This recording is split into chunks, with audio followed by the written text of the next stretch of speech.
Welcome to my channel. अस्सलामुअलैकुम। आइए जानते हैं ज़िम्रा नाम के मायने और इसकी तफसील।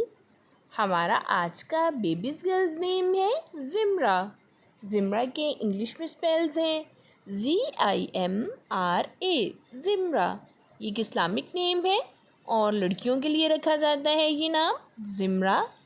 इस नेम के मायने है पतली कमर वाली ज़िम्रा। इस नेम की तफसील है ज़िम्रा फ़ातिमा, ज़िम्रा अली। इस तरह से हम ये नाम रख सकते हैं। आप भी अपने नाम का मायने जानने के लिए कमेंट्स में अपना नाम लिखें और मायने जानिए।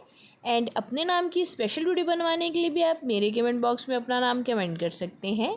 And please like the video, subscribe my channel. Okay dears, फिर मिलेंगे न्यू नेम न्यू वीडियो के साथ। अपना ख्याल रखिएगा, दुआओं में याद रखिएगा। अल्लाह हाफिज़।